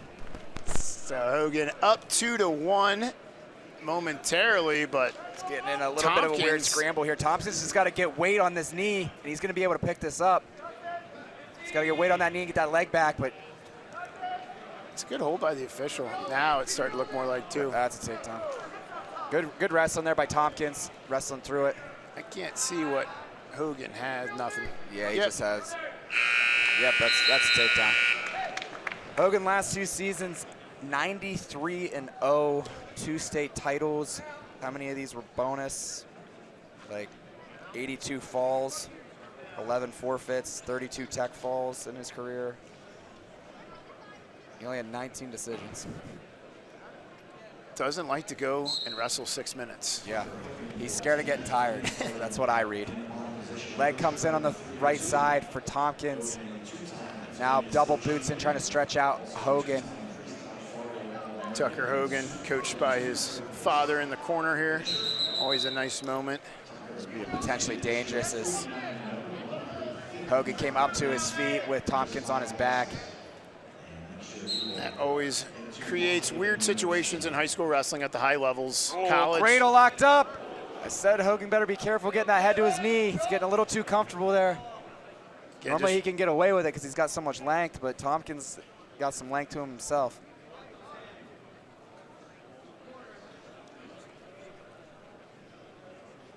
Still working for a reversal here, so we spent a lot of this match kind of in this kind of position here. Now Hogan's got to be careful. His arm's in a bad spot. Yeah, he is. That does not feel good.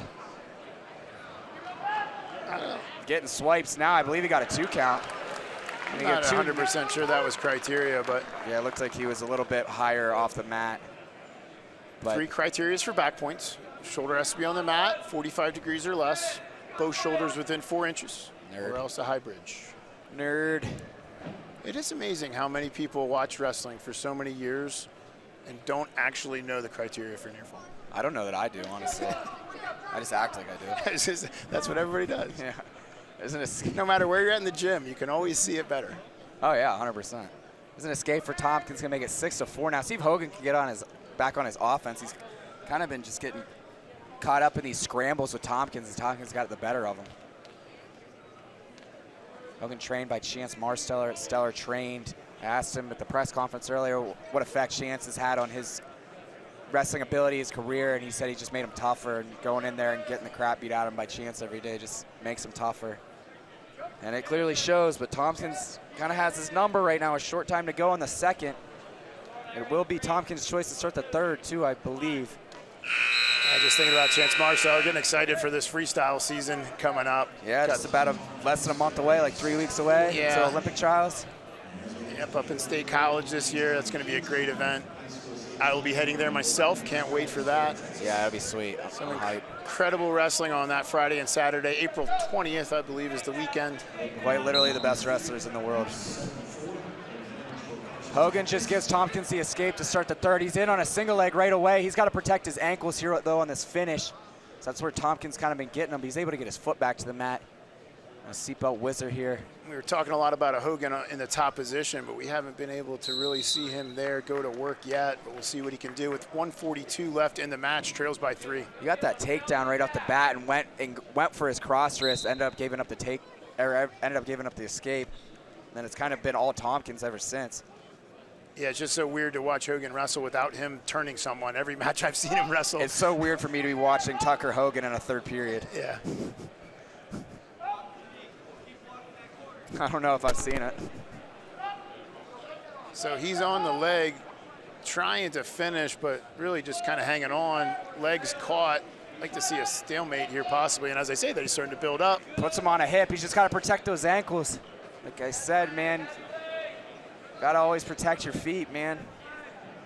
Yeah, Tompkins in good position because if he can keep that foot straight like that, they're not going to award 2, or they shouldn't award 2. If he can keep that leg completely straight. I've seen worse. Well, Hogan's not even attempting to hook the ankle, like he's not getting it. Now that's a hard way to make a living, though, on your shots, man. You get some of these guys tonight, even how much wrestling just I watched, how many opportunities they give themselves, but kind of take away from themselves because they just don't train protecting their ankles, not letting guys get their feet, not letting guys try to pass legs, back hooking on legs. You should be training that every time you're finishing a takedown. And really, that's what separates guys at that next level. You know, guys, some guys, they aren't able to make that transition to the next level, and they're not able to finish. And that's why sometimes you watch these guys who are awesome in high school, and you wonder what happened to them. Well, they couldn't finish those positions, those just tough a bunch positions. of little things Absolutely add up, and it culminates with you being an All-American or you being a backup. Absolutely, and it's going to be, looks like Carson Tompkins, in a bit of a surprise, at least to me, comes all the way from the state of Texas, 3-time Texas state champion, takes out the 2-time Pennsylvania state champ. So Carson Tompkins, your winner, 7-4. Man, he, after giving up that first takedown, he really controlled it from there. Hogan really didn't have much for him. Never really got that close to a score again. So impressive win there for Carson Tompkins. Pretty dominant.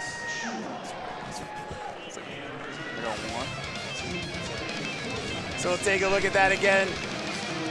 There's those 2 near fall points, cranking on that shoulder hard was Tompkins, able to pick up the win. So 215 pounds, Team USA, Max Shulaw, he's from St. Francis de Sales. He's from Ohio, 2-time state champion, 187-10. And he is taking on the 4-time state champion from the state of Pennsylvania, Roone Lawrence. He's from Fraser High School, 145-8. He is a 4-time Pennsylvania state champion. This is my match of the night. These guys hit in the Ironman semis. It was a pretty weird match. Braun went out to a huge lead, and he's already out to with a big lift in return for the takedown. Big bear hug. I thought he was going to put him to his back, so nice job by Shulaw to be able to wrestle out of that position and only give up the takedown. Agreed. But yeah, it was a weird match. Braun went out. I think he got out to like an 8-0 lead, and then Shulaw, when Braun got in on another shot, went to pass ankle. Another example of not protecting his feet.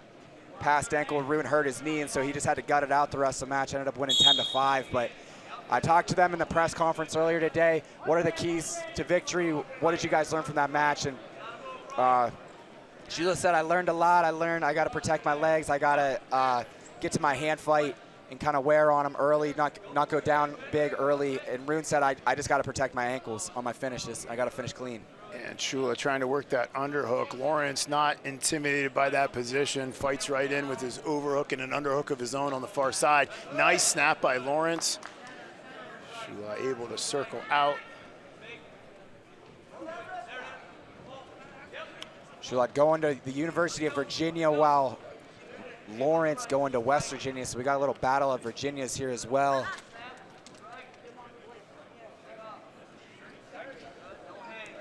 Both these kids are just kind of freaks. Coach Flynn doing a nice job setting up his recruiting class for next year, coming off a great NCAA tournament this year with 2 All-Americans. Shot here for Shulaw. He's in deep. Braun's really good here, locking in the crotch, going to try to sit him to a hip. Yeah, see if he goes near side cradle here. I believe he got this on Austin Johnson in the state finals. Pick up a takedown. Not sure if he got near fall off it. So he wasn't able to keep that pressure on the head, to keep that head buried, so not able to force it down there and lock that up, but he will take a 2-1 lead into the second period.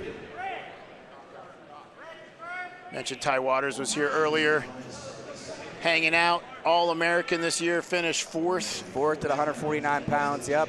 Had teammate Peyton Hall, I think it was a 7th place finisher, yep, so 2 All-Americans.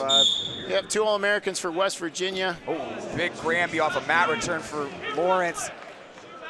I think he might have hit his head, but I don't think he cares right now. He's gonna make it 3-1. Yeah, I think he did. He looked like he spiked himself on that Granby. And it's something you don't like to see. Might have just dazed him a little bit.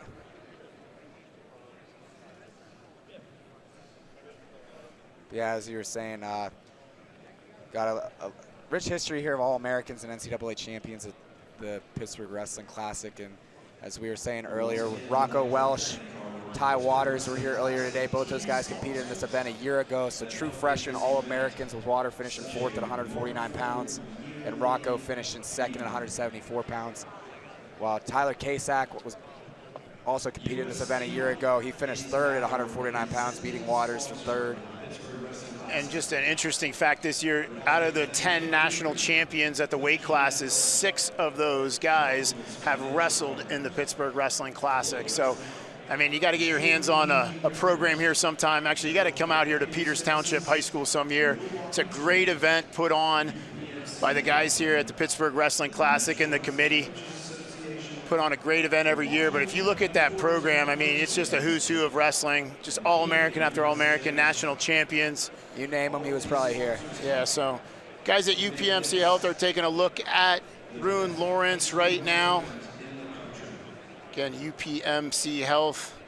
He looks like he's kind of chilling over there. They're just kind of examining him out. Thanks also to Milwaukee Tools, the Marines, Cliff Keen, National Wrestling Coaches Association, but again, a special thanks to U.S. Steel.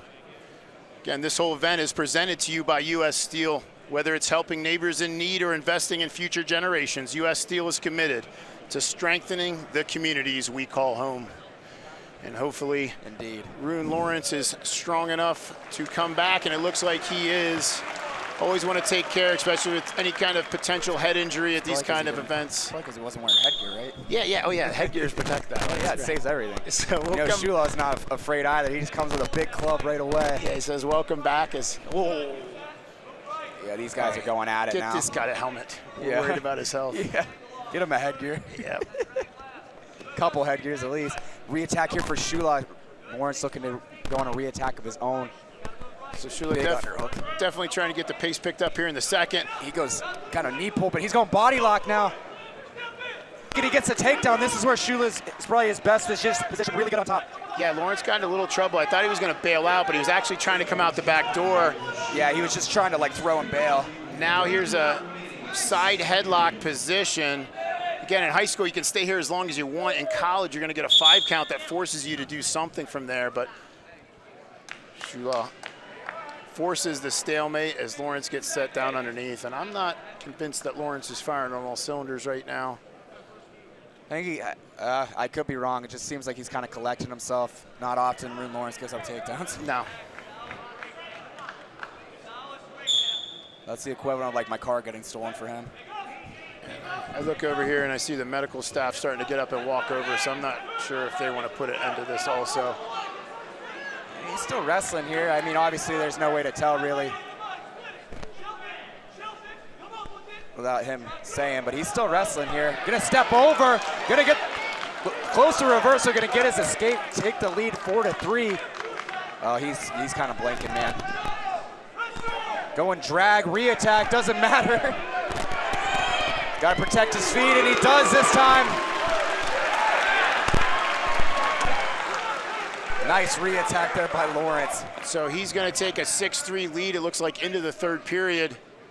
It'll be Shula's choice to start the third. We'll see what he chooses. Because I would say Lawrence's best position is probably top as well. Shula proved he could get out earlier. We'll see what he does. See, Lawrence still kind of trying to collect himself. Yeah, it takes a big deep breath as he gets ready to walk back to the middle. I mean, if something is going on, you want to know it because he's wrestling like a stud right now. Yeah, and you know he wants to go out with a win. Yeah, kind of put an emphasis on the end of his career after, as you mentioned earlier, becoming just the 14th ever 4-time Pennsylvania state champion 3 weeks ago. Some nice mat returns. I love how he uses that knee to just pivot the hips, get him legs out to the side. Makes it much easier to plant him on their hip. See if Shula comes up again. Can take the wind right out of you too if you're the guy on bottom. Shula is where Bruin's got to protect himself. Don't get yourself in bad position here. Let a guy pass your leg underneath. He's just going crossface, get that off. Yeah, and if you're Lawrence and not feeling great, this is right where you want to be. His position, he's very comfortable in on top. Absolutely, this is his best position right here, just single wrist. Out to the side, goes half on the far side. Now, if you're Lawrence, you don't want to get any potentially dangerous call here. Yeah, you want to just milk this clock, but he might be thinking turn here. I think normally we would see a more aggressive turn, but you can kind of tell he's probably not quite feeling 100% right now, so we'll see how aggressive he is on top. He's got a 3-point lead. Where his turn comes in with that single wrist and half, he likes guys to build up to their base because that's when he runs that knee over and stacks them, just as he's doing right now. He's dang close. Yep, he's dang near got it. Shula's fighting hard under there. Like, he gets a little loose with that wrist ride. Yeah, he does. Close to potentially dangerous, as you're not allowed to bring that away from the body or up. Little Spencer Lee bar-esque. As I was seeing both of those things happen in that position. But yeah. Absolutely. 20 seconds to go in the period, and you see Lawrence not able to turn from this position, but just dominant in the top position. Nice mat returns, riding wrists. He might still go for it again. He goes back to the single wrist. He's just gonna ride it out here, single wrist. And Ruin Lawrence gonna put an emphasis on an absolutely incredible high school career. Picks up a win over number 5, Max Shula. 6-3 the final. Overcame a little adversity there, getting knocked in the head, but still came out on top. Yep, the 4-timer from Pennsylvania gets it done. Makes the score 24-12. One match remaining in the duel. Hey, don't go away, folks. This one's about to be a banger, too. The main event, last match of the evening.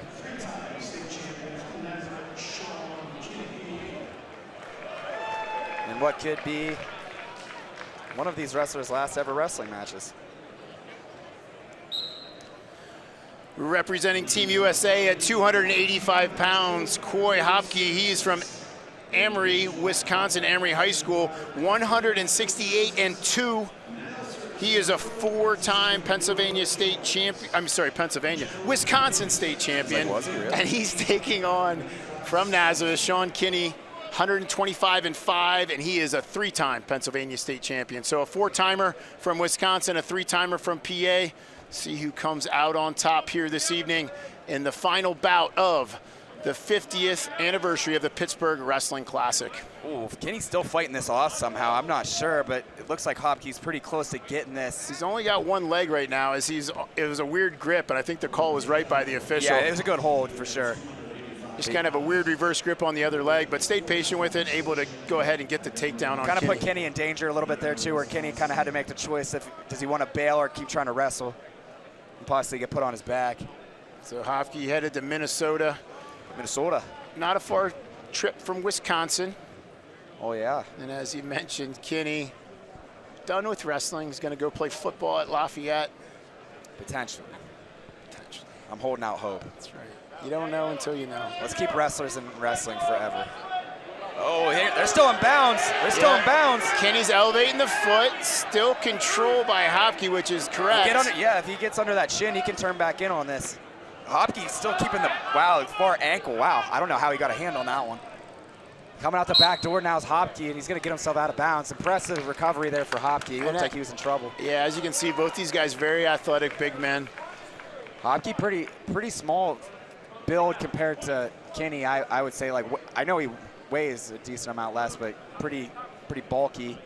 Kinney's an interesting one because he moves so well at heavyweight. Oftentimes when you see a heavyweight that moves really well, it's because they started their career at like 160 or 170, and then they worked. Always been big. Kinney's always been big. His freshman year, he came on as a big guy, made it to the state finals, dropped that match, but then has won 3 state titles since then, and just a big-time pinner. I was talking to his dad last night at the banquet, and his dad was telling me how, like, he's so fast and he's so athletic. Like, they were handing him off the ball in football this year, which is insane. That's a scary thing to think about tackling. Imagine him running at you full speed with a ball. And his goal is to get on the other side of you.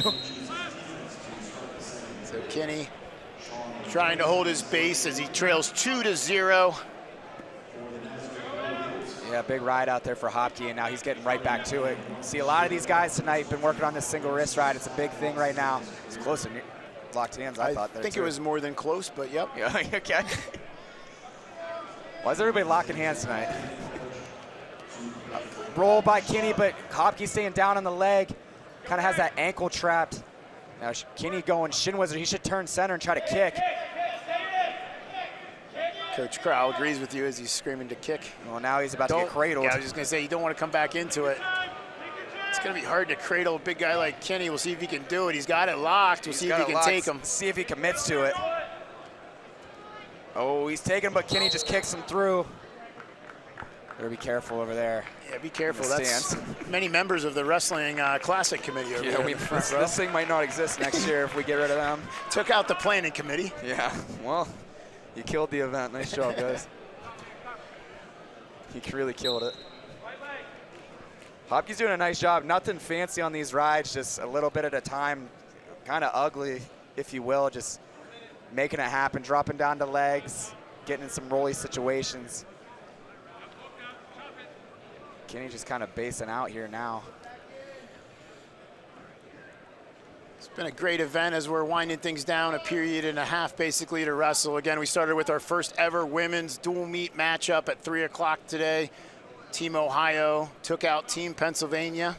Some very well contested matches highlighted by Savannah Isaac from Whitmer, Ohio. Whitmer High School, 4-time state champion, came up with a big pin over another 4-time state champ. And Alyssa Favre from Bishop McDevitt followed that up with a very competitive dual New Jersey and WPIAL All-Star. That's the southwestern region of the state. WPIAL All-Stars took out Team New Jersey. Great duel, and we've had a competitive duel here. Team USA up 24-12, but we've had some great bouts, some great action here tonight. Again, thanks again to Peters Township for hosting this whole event. Do a great job along with the whole committee.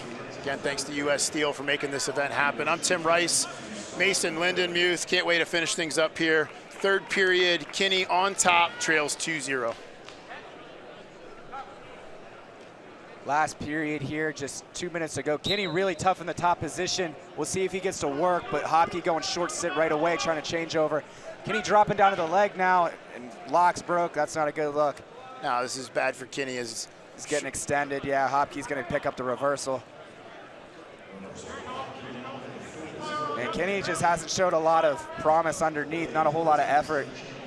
Yeah, you start to see why Hopke was a 4-time state champion heading to Minnesota. Just a huge... Heavyweight you, baby. I was just going to say, just such a long history of successful heavyweights at the University of Minnesota. So I'm sure he's heading there trying to be the next national champ. Absolutely. He's going to roll attempt from Kinney. He's going to get buried here. Just 1:15 to go in the third. It's not looking good for Team PA right now. They can bring it back. No, both mathematically and any other way you want to think about it. They can lose a lot of team points, man.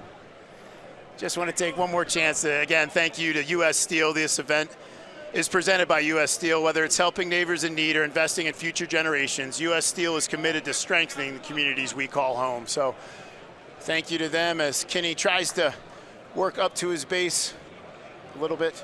There he gets his hips underneath him. Hopke's just doing a nice job. Every time he does, he's using that knee, blocking it out, and just swiping that knee back, getting them spread out. Taking a look at both these lineups, it's just kind of fun to think about and speculate who is going to be in the national tournament finals next year. Yeah, like who are going to be the All-Americans we watched today? Yep, it was Rocco Welsh last year. We watched him last year at this tournament. He was the main event last year. I don't know if I would have picked him to make it to the national finals this year. I did. But he got to think that, yeah, Mason did. He told me last year. Just kidding. Not going to give him that. I did before NCAAs. I'll take that. That's impressive. I picked him. But yeah, we'll see. You know, two big-time lineups here from Team USA, Team PA. For sure, we watched some All-Americans tonight, so it'll be fun to see how that plays out next year at the national tournament. Yeah, I'm excited, man. These kids are getting so good. They're getting better and better every single year, and it's so exciting to think down the line. What are our next national champions out of this group? What are the next Olympic champions out of this group? Because you know there's somebody in here.